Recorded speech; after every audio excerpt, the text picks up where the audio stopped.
Resourceful Designer, episode 118, Minimizing Back and Neck Pain from Long Days Designing. Welcome to the Resourceful Designer podcast, offering solutions to streamline your graphic and web design business so you can get back to designing. And now, your host. He caught a record-sized fish when he was 8 years old.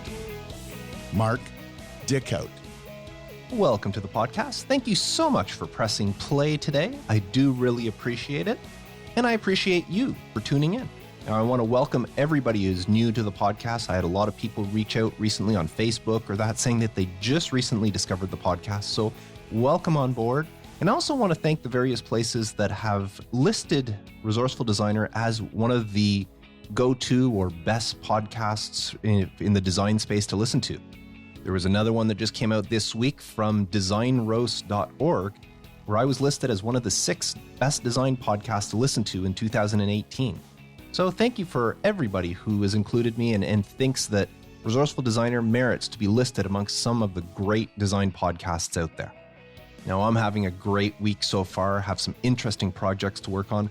Although there was one thing, I did have a client that for some reason I had to go after them, or not really go after them. I contacted them because I had a bill that was outstanding. Now, it was a very small bill. It was less than $50 from December, and we're now towards the end of April.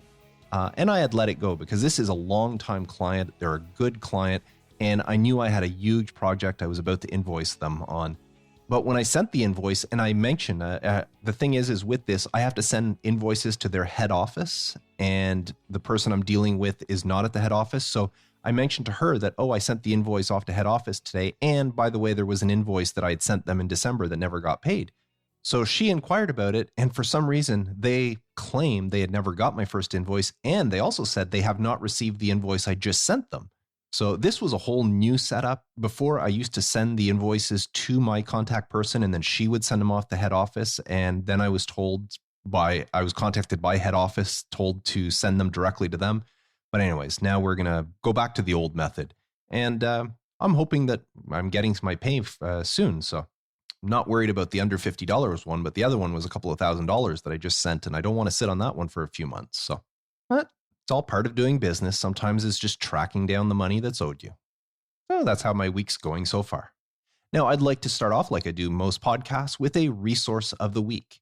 And this resource is actually one that I shared 2 years ago to the week. It was actually this week, 2 years ago that I shared this.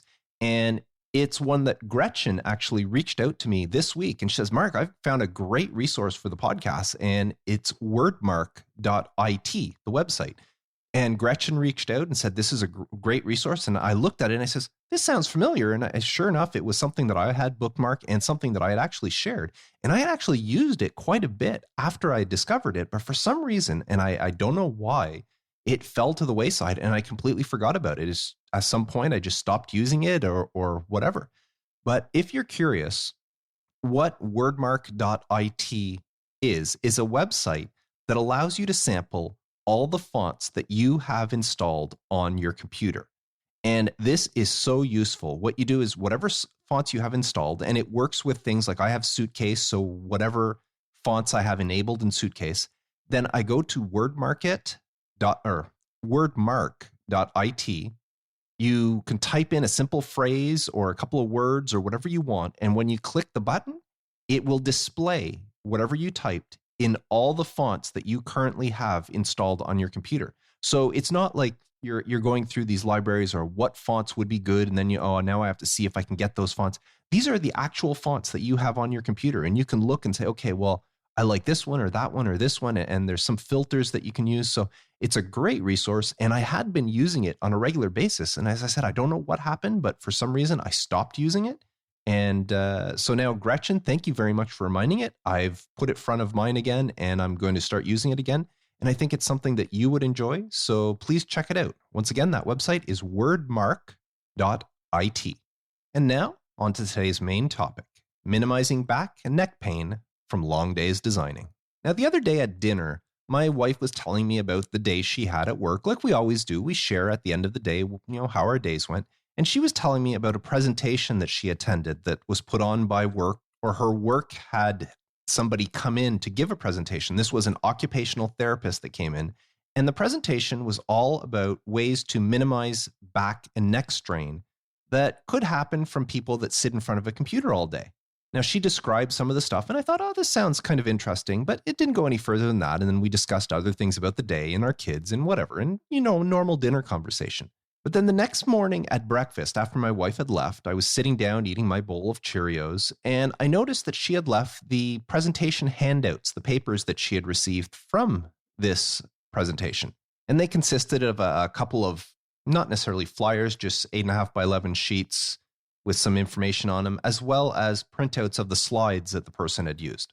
So I started skimming through them as I was eating, and before I knew it, I had finished the entire thing. And a lot of what was in there made sense to me, so much so that I immediately got up, came into my office, and made some adjustments to my workspace. And as I was doing that, I thought, if this information is that useful to me that I'm willing to make changes after sitting here for so long and all of a sudden I'm making changes to things, then maybe it would be interesting and useful to you. Hence this idea for a podcast. So this is kind of a last minute one that I put together, but I think it'll be very useful for you. After all, as designers, we spend most of our time sitting in front of a computer or at least staring at a smartphone or a tablet. So most of the recommendations that were in this presentation to my wife apply directly to us. So why not take advantage of these sheets she left behind and create a podcast episode from them? Now, one of the interesting facts that I learned from these papers is that back and neck pain make up most of the reported lost time work injuries in North America. Hundreds of thousands of people take time off work each year because they suffer from back and neck pain. Now, what does that statistic have to do with you, a home-based designer? Well, you know what? I'm hoping it has nothing to do with you, because I'm sure that you can't afford to take time off due to back or neck pain. And you may be thinking, well, no, I've got a business to run and I'm working from home. And if I have back or neck pain, I'm just going to pull through and get the work done. But what happens is when you are suffering from back or neck pain or any other sort of pain or discomfort like that while trying to work, it does hamper your ability. You're less creative, you're less productive, and it hurts your business. So the best thing to do is try to avoid it before it ever happens. Now, obviously, I'm not an occupational therapist, nor do I play one on TV. So I won't go into all the different muscular skeletal disorders that were described in some of these papers here. They were interested, but that's not really what I want to talk about. But what I want to share is the parts of these papers that had recommendations that you and I can follow in order to minimize our chance at developing back or neck pain. Now, something fascinating here was a chart that I saw about the pressure or the weight put on someone's neck.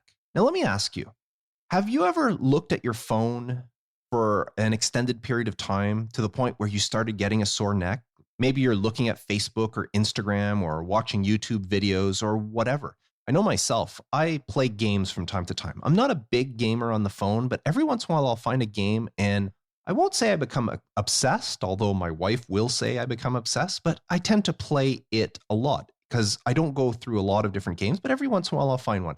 And I like these conquest type games where you might start off with one city and you've got to build up troops, and the idea is to go conquer another city. And then if you do manage, then you have two cities and you're trying to build the world and build up troops and defend. And anyways, but a lot of these games, the way they work is you start off small and then it becomes bigger and bigger so that you have to spend more time. And of course, they create periods where you do something and then you have to wait 30 minutes or an hour or 2 hours or 12 hours before you see the results to it. But whenever I play one of these games, I tend to look on my phone a lot, and I notice most of the time that I get back and neck pain from just standing there staring at my phone.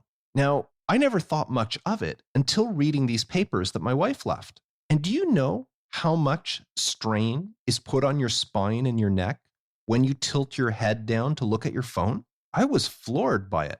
Now, according to this chart, the ideal position for your head, the neutral position, when your head is not tilted at all, there is roughly a 4.5 to 5 kilogram weight or pressure on your neck or spine. And that works out to about 10 to 12 pounds for my American friends.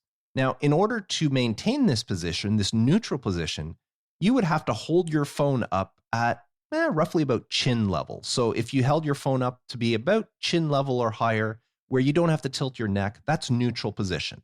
And that's perfect. That's where you want to be.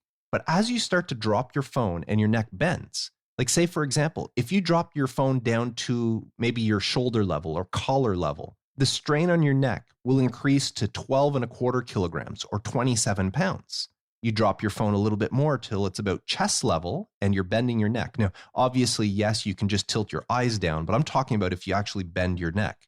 At chest level, it's 18 kilograms or 40 pounds of pressure on your neck. You drop it down to your navel area where you're still holding your phone out kind of elbows length away from your body, but down at navel area, the pressure on your neck increases to 22 and a quarter kilograms or 49 pounds. And finally, if you're holding your phone down at, say, hip level or belt level, and you're holding it close to your body and you're looking down at it, the strain on your neck is a whopping 27 kilograms. That's 60 pounds of pressure on your neck. No wonder it gets strained and it gets sore after a prolonged period of time of looking at your phone.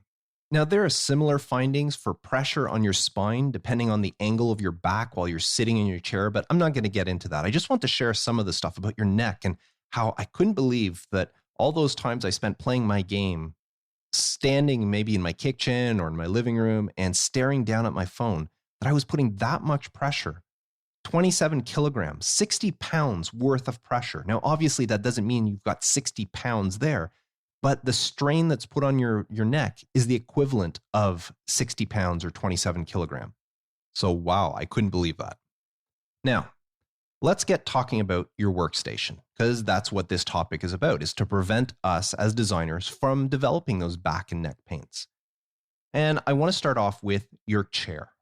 Now, when you're sitting at your chair or on your chair, the ideal position should follow what they call the 90-90-90 principle. And what this means is that your back should be roughly a 90-degree angle to your hips. Now, it doesn't have to be exactly 90 degrees, but close. They say 90 to about 110, but roughly about a 90-degree angle to your hips. And then your thighs and upper legs should be at a 90-degree angle to your lower legs and a 90-degree angle to your back, obviously. And your feet should be flat on the floor. So it creates 90-degree angles up and down your body. Now, your elbows should be at your side, and your upper arms and lower arms should form a 90-degree angle themselves, so that your forearms are parallel to the floor, and your wrists are also parallel to the floor. So your wrists shouldn't be bent forward or downwards or upwards. They should be even with the floor and your forearms. So ideally, when you're sitting in your chair, you need to either adjust the height of your chair or adjust the height of your keyboard tray if you can, so that your arms remain in this neutral position while typing on the keyboard. And this makes it much more comfortable, not just for your back and your neck, but also for your wrists and your arms. And if you have a chair that has armrests, you need to adjust them to this level as well. Now, if you are somebody that is a bit shorter and you might have shorter legs, you might want to get a footrest, because some people, what they would do is they would lower their chair so that their feet are on the ground, but then they have to lift their arms up higher in order to reach their keyboard, or they can't lower the keyboard tray down enough. So ideally, you would want to get a footrest, get your chair at the right height, and then put a footrest so that you can keep your feet flat on the footrest. Now, this is what they call the ideal position or the neutral position in order to minimize strain on your joints and your muscles. And the key here is having a good chair. Now, I've talked about chairs before on the podcast. I mentioned them in, I believe, Christmas gifts episode or essentials for your home office. And many times I've mentioned that a good chair is something you have to have if you're running a business from home. Now, I know it's something that sometimes it's hard to justify, because a good chair could run you several $100s. I mean, some of them could run you 5, 6, 7. I've seen chairs that were thousands of dollars. And although I didn't buy one that much, I also didn't skimp on the chair that I bought. I bought a new one just recently because my old one, after 10, 12 years, was pretty well done. So I just bought a new chair recently, and I spent about $500 on my chair. Because you have to keep in mind that this is something, if you're running a business from home, you will be sitting in this chair every day, all day long, for who knows how many years. So it's not just an expense, it is an investment in your bodily health, your physical health. And it's something that you not only need to make sure is comfortable, but something that will support you properly and will be durable, will last that amount of time. Some chairs are very comfortable, but they're going to wear out. If you spend a little bit, like buy a chair at I don't know, go to Walmart and buy a $150 chair. It might be really comfortable at first, but it won't take long before that chair is no longer supporting you the way it should. And then if you either put up with it and deal with the pain, or you have to go out and buy another chair. And if you buy the same one at $150, then you just spent $300 on something where you could have invested that money in a more expensive chair that would last you a long time.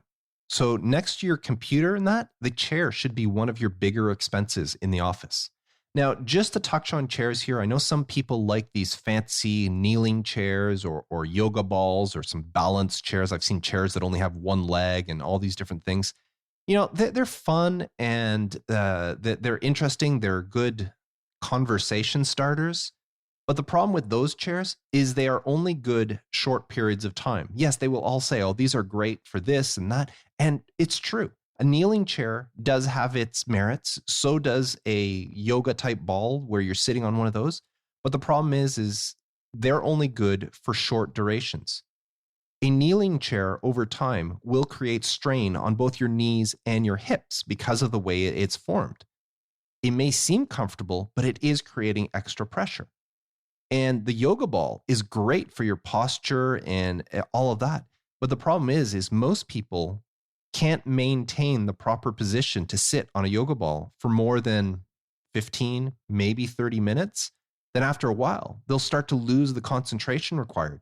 And I don't know anybody, no matter how good, that can maintain that for a full 6, 7, 8 hour day, sitting on one of those and still maintain the proper posture that is required. So although they are good for short periods of time, I would not recommend any of those quote unquote fancy type chairs for your day in, day out, week long, year after year chair. So now that we've talked about the chair and how you position yourself in it, let's look at your actual workstations, the computer themselves. Now, if you've listened to the podcast before, you know that I have an iMac. I don't have a laptop. I've never owned a laptop. My wife has one, but that's hers and I don't use it because I like having my desktop. But I know a lot of designers and a lot of you listening are using laptops as your main computer. And they're great. They're very convenient for people on the go, or you want to move about or work at remote locations or whatever. However, if you are using a laptop computer as your regular workstation, here are some things that you should keep in mind. First of all, to prevent neck strain, you should position your laptop so that the top of your screen, the top of the monitor part, is at your eye level. And if in order to accomplish this, you may have to get some sort of pedestal. They sell some really nice pedestals that'll lift a laptop up so that you can get it to that level. Or you can use something else. Like even this paper that my wife had recommends just getting a few reams of paper that you can put on your desk and then put your laptop on top of it, or on top of a book or something. Anything that'll raise up the screen so that the top of the screen is roughly at your eye level. Now, obviously, if you're raising up your laptop, this will make it difficult to type. So you should probably invest in a separate keyboard and a separate mouse. Keyboards and mice are not expensive these days. You can pick up a good pair for under $50, whether they're wired or even Bluetooth or whatever. And you can either connect them directly to the laptop, or you might want to invest in a docking station that you can put everything. Some people have a laptop and then they have a monitor that they use, and everything connects so that when the laptop becomes almost the CPU and the hard drive for them, but they use the monitor and they use an external keyboard and mouse when they're sitting at their station. And that's perfect. But keep in mind that the top of your monitor, whether it's a laptop or a monitor, should be roughly about eye level. And you can look at the various stands for keyboards. Some of them create or put the keypad on the keyboard. The stand is made so that you bend the screen back a little bit farther, and then the keypad is at an angle for you to type better, but that creates a lot of strain on your wrists. So again, an extra keyboard would be very useful. Now, for those of us like myself who use a desktop computer, it's pretty well similar. The top of your monitor should be at eye level. I actually have a 27-inch iMac that I use, and mine, even though it's a 27-inch iMac, the biggest iMac, I still have it raised. I bought this beautiful, it's like a brushed metal. It looks like the same finish as the metal on the iMac stand that I have my computer on. And I can include a link in the show notes to what I bought. I bought it on Amazon, and I love this thing. It raises up my computer just enough. I'm a tall guy. I'm 6'2". So when I'm sitting here, I need it to raise, even though it's a big iMac, I needed to raise up this iMac a little bit so that the top of my monitor, as if I'm looking into what they call it, the Facebook, or not Facebook, the FaceTime camera, or the camera on the front, the camera should be exactly at my eye level. And that's the perfect level.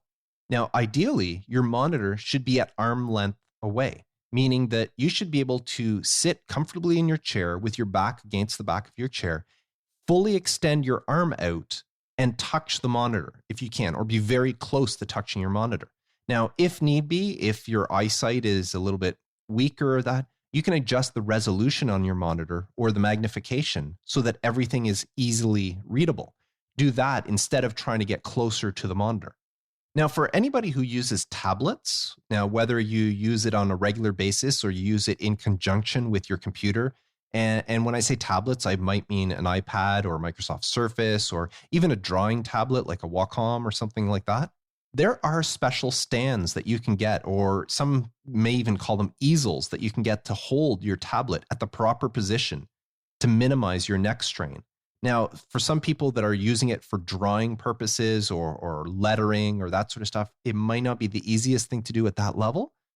But if you're using it for other things, you might want to get some sort of stand that can hold it at the right level for you so that you're not preventing the neck strain or the back strain from constantly looking down at it.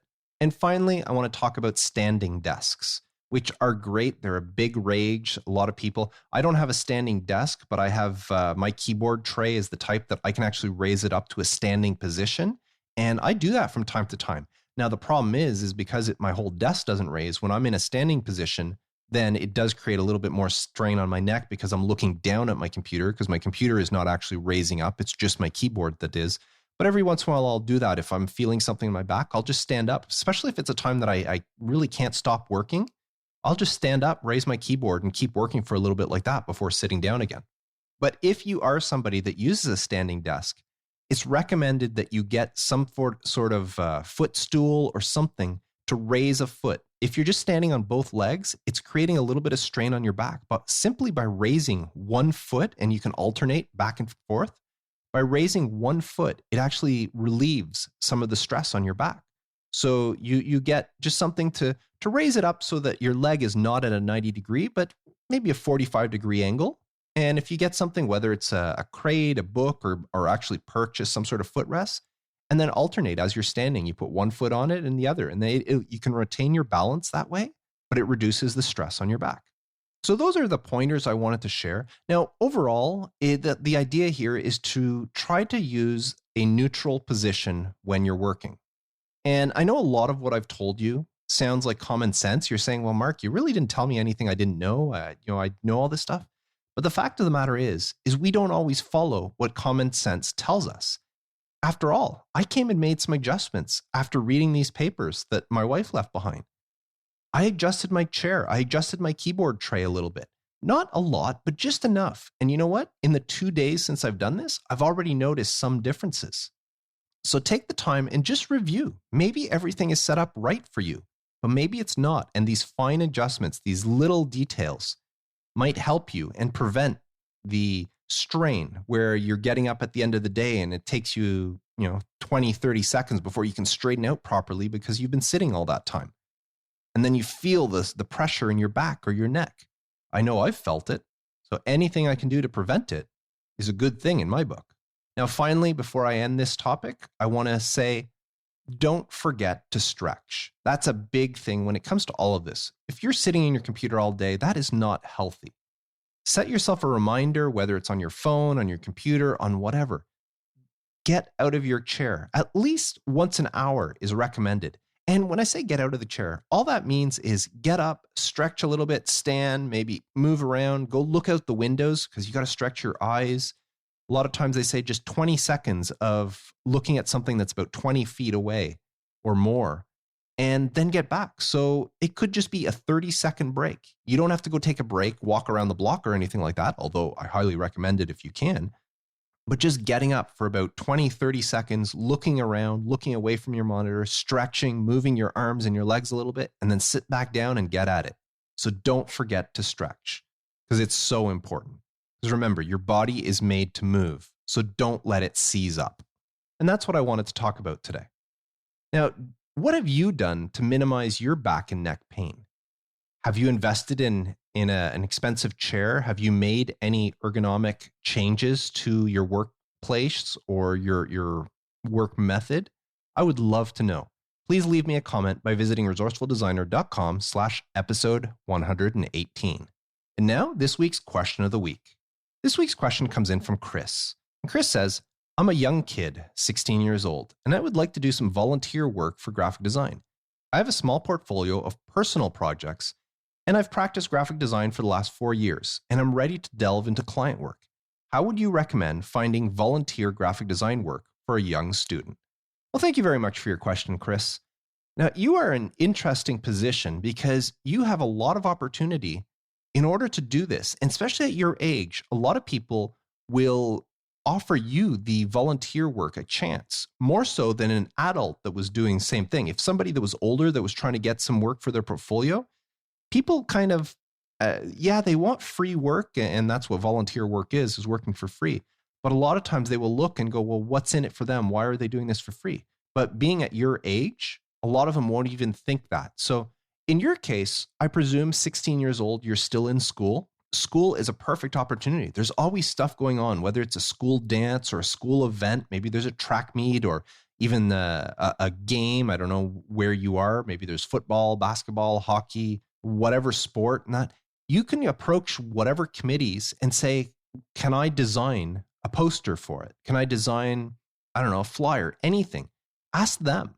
That is a great opportunity for you to design stuff and do it for your school. Now, another thing you can do is visit your local library, not your school library, but your local library in whatever town or community you live. A lot of times these libraries will have special events. They'll have, book readings for kids, or they'll have other, whatever. A lot of libraries put on special events, and they would love to have somebody design their stuff for them. So if you're just looking for stuff to get for your portfolio, but real work that's done for real clients, a library is a great place. Also, check out some of the clubs, social clubs, like boys and girls clubs, or 4-H clubs, or anything like that. Those clubs will often do special events or things and could use the use of design. Some of them might want t-shirts. Like you can go to something like, the Boys and Girls Club, if there's one nearby, or after school clubs or stuff like that, and just offer to design a t-shirt for them. Not necessarily sell it, but just design a t-shirt and say if they want to get it done for whatever event they're doing. And another thing I'm just thought of now is art galleries. Art galleries are always putting on different shows. Now, I'm not talking about the type of gallery like a museum, but more the type of gallery that changes exhibits on a regular basis.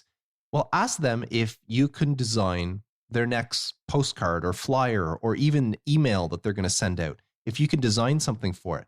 And the thing is art galleries are out there to showcase the artistic talents of people, and design is another artistic talent. So if they are going to get something for free and they get a chance to promote a young local designer, it's a win-win for everybody.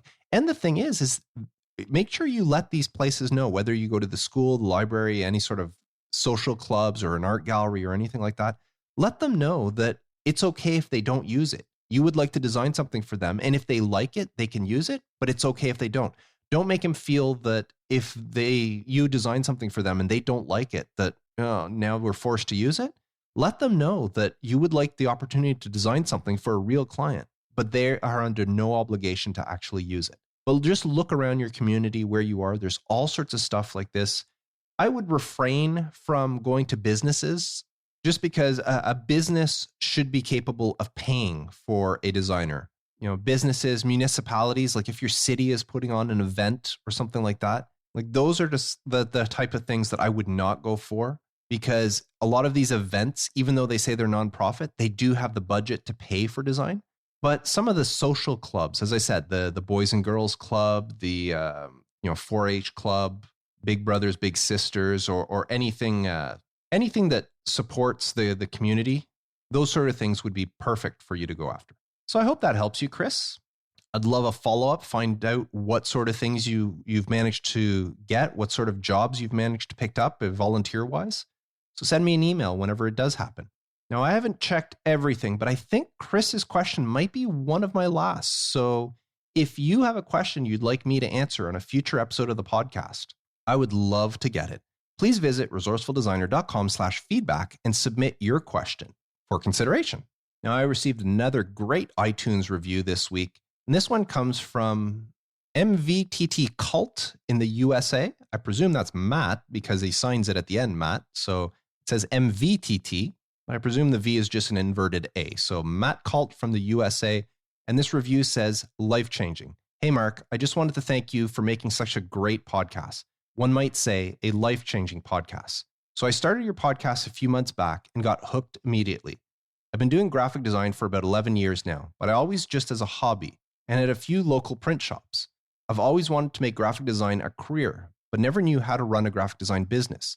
You've answered so many of my questions and questions I didn't even know I had. After listening to your podcast, you've given me the confidence and knowledge for me to take the leap and finally start my own at-home graphic design business. I look forward to listening to your podcast in the future, especially from the comfort of my own home instead of the 9-to-5 job. Keep up the great work, Mark. Thanks again, Matt. Well, thank you very much for that, Matt. Very exciting that you're starting your home design business. I always love it to hear from people who listened or were inspired by what I have to say and are taking the leap, people that weren't sure and got advice, or as you said, questions that you didn't even know you had that I've answered. So that's the whole purpose behind this. And I love getting these reviews because it just tells me that what I'm doing is making a difference. So thank you very much for that. And to everybody else who's left a review for me on iTunes, or should I say on Apple Podcasts, because that's what they want us to call it now. So thank you very much for tuning in this week. Before I go, I just want to remind you that the resource of the week this week was Wordmark.it, Wordmark IT, a great resource for testing out phrases or words with the fonts you currently have loaded on your computer, which makes it so convenient in picking fonts for logos, for flyers, for whatever, because it uses your local fonts to display. So check that out once again at wordmark.it. So thank you very much for tuning in. I am Mark Decote, wishing you all the best with your graphic design business, and as always, reminding you to stay creative.